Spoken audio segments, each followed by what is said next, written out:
जय श्री गणेश। शिव मंदिर में दीपदान के प्रभाव से पाप मुक्त होकर गुण निधि का दूसरे जन्म में कलिंग देश का राजा बनना और फिर शिव भक्ति के कारण कुबेर पद की प्राप्ति। ब्रह्मा जी बोले, उन वृत्तांतों को सुनकर वह दीक्षित पुत्र अपने भाग्य की निंदा करके किसी दिशा को देखकर अपने घर से चल पड़ा और कुछ काल तक चलने के पश्चात वह यज्ञदत्त पुत्र दुष्ट गुण निधि थक जाने के कारण उत्साहहीन होकर वहीं रुक गया। वह बहुत बड़ी चिंता में पड़ गया कि अब मैं कहाँ जाऊं, क्या करूं। मैंने विद्या का अभ्यास भी नहीं किया और न तो मेरे पास अधिक धन ही है और दूसरे देश में तत्काल सुख तो उसी को प्राप्त होता है जिसके पास धन रहता है। यद्यपि धन रहने पर चोर से भय होता है, किंतु वह विघ्न सर्वत्र उत्पन्न हो सकता है। अरे, याजक के कुल में जन्म होने पर भी मुझ में इतना बड़ा दुर्व्यसन कैसे आ गया, यह आश्चर्य है। किंतु भाग्य बड़ा बलवान है, वही मनुष्य के भावी कर्म का अनुसंधान करता है। मैं भिक्षा मांगने के लिए नहीं जाता हूँ, यह मेरा कोई परिचित भी नहीं है और न मेरे पास कुछ धन ही है। मेरे लिए कोई शरण तो होनी ही चाहिए। सदैव सूर्योदय होने के पूर्व ही मेरी माता मुझे मधुर भोजन देती थी। आज मैं यहाँ किससे मांगू? मेरी माता तो यहाँ नहीं है। ब्रह्मा जी बोले, हे नारद, इस प्रकार बहुत सी चिंता करते हुए वृक्ष के नीचे बैठे बैठे वह अत्यधिक दीनहीन हो उठा और इतने में सूर्य अस्तांचल को चला गया। इसी समय कोई शिव भक्त मनुष्य अनेक प्रकार की परम दिव्य पूजा सामग्रियां लेकर शिवरात्रि के दिन उपवास पूर्वक महेश्वर की पूजा करने के लिए अपने परिवारजनों के साथ नगर से बाहर निकला। शिव जी ने रथ चित वाले उस भक्त ने शिवालय में प्रवेश करके सावधान मन से यथोचित रूप से शंकर की पूजा की। भगवान शिव के लिए लगाए गए नैवेद्य के पकवानों की सुगंध को सूंघकर पिता के द्वारा परित्याग मातुहीन तथा भूख से व्याकुल यज्ञदत्त पुत्र वह ब्राह्मण गुण निधि उसके पास पहुंचा। उसने सोचा कि यह सभी शिव भक्त जब रात्रि में सो जाएंगे तब मैं शिव पर चढ़ाए गए इस विविध नैवेद्य को भाग्यवश प्राप्त करूंगा और ऐसी आशा करके वह भगवान शंकर के द्वार पर ही बैठ गया और उस भक्त के द्वारा की गई महापूजा को देखने लगा। भक्त लोग जिस समय भगवान शिव के सामने नृत्य गीत आदि करके सो गए, उसी समय वह नैवेद्य को लेने के लिए भगवान शिव के मंदिर में घुस गया और वहां पर जल रहे दीपक के प्रकाश को मंद देखकर पकवानों को देखने के लिए अपने उत्तरीय वस्त्र को फाड़ करके बत्ती बनाकर दीपक को प्रकाशित कर यज्ञदत्त ने उस पुत्र ने आदर पूर्वक शिव के लिए लगाए गए बहुत से पकवानों के नैवेद्य को एकाएक सहस उठा लिया और उसके बाद उस नून पकवान को लेकर शीघ्र ही बाहर आते हुए उसके पैर से आघात से कोई सोया हुआ व्यक्ति जग उठा और शीघ्रता करने वाला यह कौन है, इसे पकड़ो। इस प्रकार भय युक्त ऊंची वाणी में वह व्यक्ति चिल्लाने लगा। भयवश वह ब्राह्मण जब भाग रहा था उसी समय वहां पुरक्षों ने पहुंचकर उसे मारा और उस जिससे वह अंधा होकर तत्काल मर गया। और हे मुने, यज्ञदत्त के उस पुत्र ने निश्चित शिव की ही कृपा से नैवेद्य को खा लिया था, न कि अपने भावी पुण्य फल के प्रभाव से। इसके पश्चात उस मरे हुए ब्राह्मण को यमलोक ले जाने के लिए पास मुदगर हाथ में लिए हुए यम के भयंकर दूत वहां आकर उसे बांधने लगे और इतने में छोटी छोटी घंटियों से युक्त आभूषण धारण किए हुए और हाथ में त्रिशूल से युक्त हो शिव के पार्षद दिव्य विमान लेकर उसे ले जाने के लिए आ गए। शिवगण बोले, हे यमराज के गणों, इस परम धार्मिक ब्राह्मण को छोड़ दो। यह ब्राह्मण दंड के योग्य नहीं है और इसके समस्त पाप भस्म हो चुके हैं। और इसके अंतर शिव पार्षदों के वचन सुनकर यमराज के गण आश्चर्यचकित हो गए और महादेव जी के गणों से कहने लगे कि शंभु के गणों को देखकर डरे हुए तथा प्रणाम करते हुए यमराज के दूतों ने इस प्रकार कहा कि हे गणों, यह ब्राह्मण तो दुराचारी था।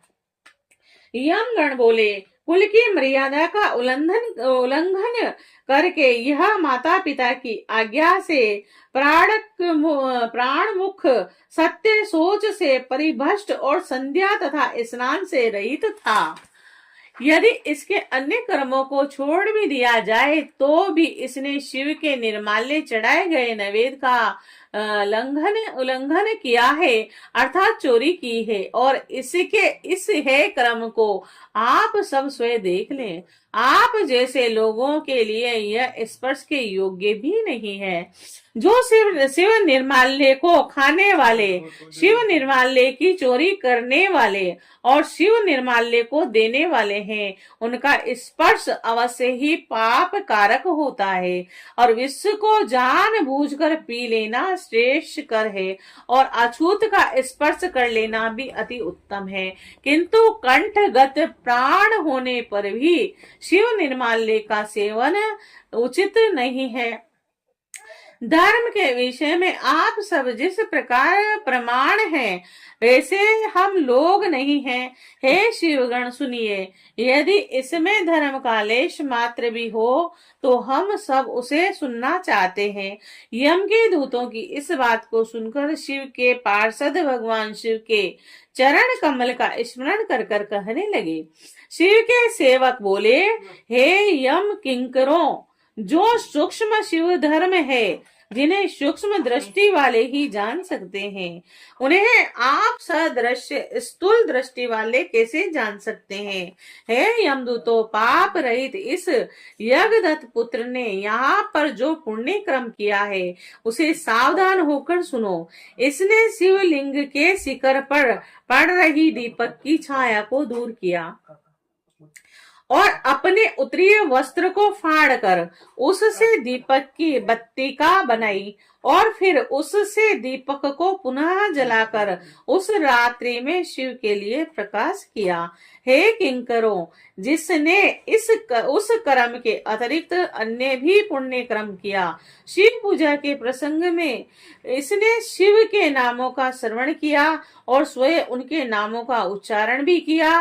भक्त के द्वारा विधिवत की जा रही पूजा को इसने उपवास रखकर बड़े ही मनोयोग से देखा और अंत में इन पुण्यों के प्रभाव से यह आज ही हम लोगों के साथ शिवलोक को जाएगा और वहां शिव का अनुगामी बनकर यह कुछ समय तक उत्तम भोगों का भोग करेगा।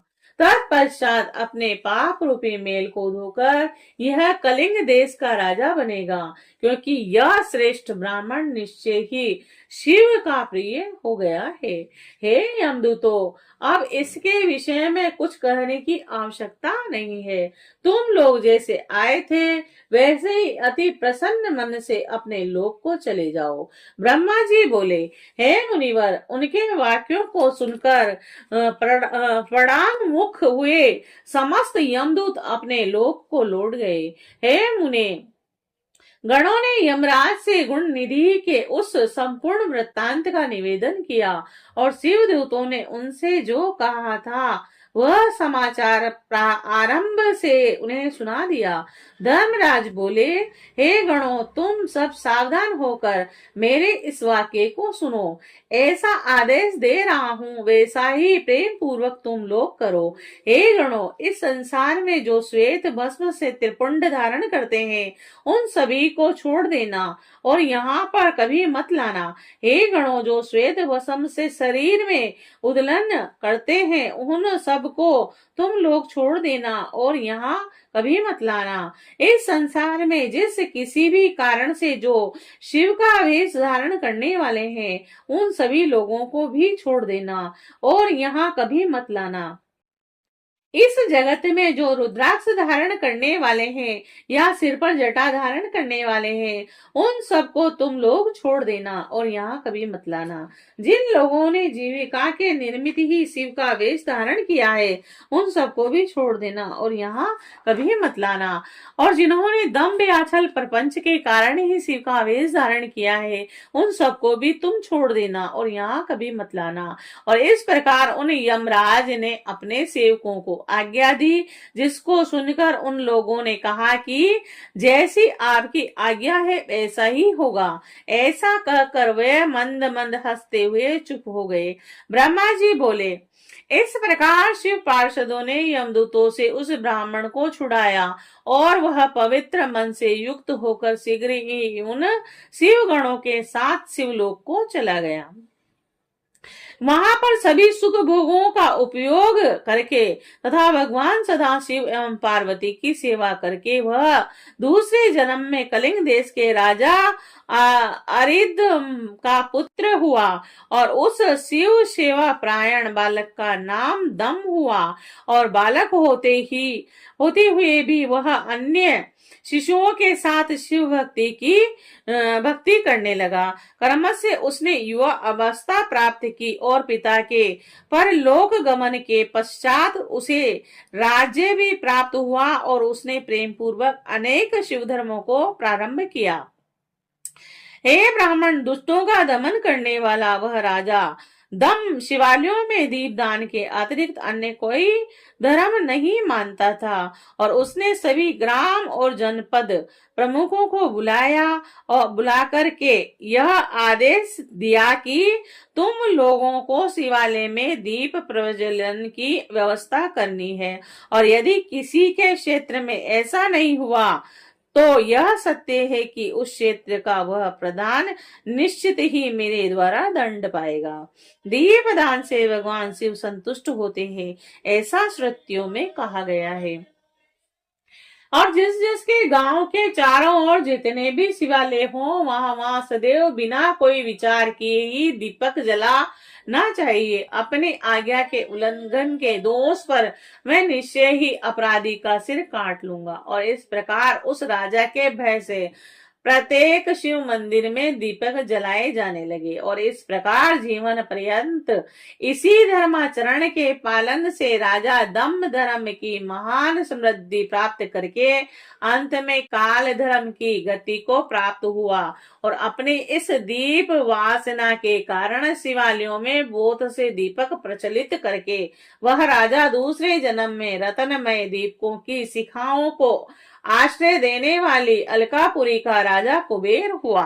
इस प्रकार भगवान शंकर के लिए अल्प मात्र भी किया गया धार्मिक कृत्य समय आने पर फल प्रदान करता है। यह जानकर उत्तम सुख चाहने वाले लोगों को शिव का भजन करना चाहिए। कहा सभी धर्मों से सदा ही दूर रहने वाला दीक्षित का पुत्र और कहा देव योग से धन चुराने के लिए शिव मंदिर में उसका प्रवेश एवं स्वार्थवश दीपक की वृत्तिका को जलाकर शिवलिंग के मस्तक पर छाए हुए अंधकार को दूर करने के लिए किया गया। उसका पुण्य जिसके प्रभाव से उसने कलिंग देश का राज्य प्राप्त किया और सदैव धर्म के अनुरुक्त रहने लगा और पूर्व जन्म के संस्कार के उदय होने के कारण ही शिवालय में समयक रूप से मात्र दीपक को जलाकर उसने यह दिक्पाल कुबेर की महान पदवी प्राप्त कर ली। और हे मुनीश्वर, देखिए यह मनुष्य धर्म इस समय इस लोक में रहकर इसका भोग कर रहा है। और इस प्रकार यज्ञदत्त के पुत्र गुणनिधि के चरित्र का वर्णन कर दिया, जो शिव को प्रसन्न करने वाला है और जिसको सुनने वाले की सभी कामनाएं पूर्ण हो जाती है। गुणनिधि ने सर्वदेवमय भगवान सदाशिव से जिस प्रकार मित्रता प्राप्त की, अब मैं उसका वर्णन आपसे कर रहा हूँ। हे तात, एकाग्र चित्त होकर आप सुने। शाम सदा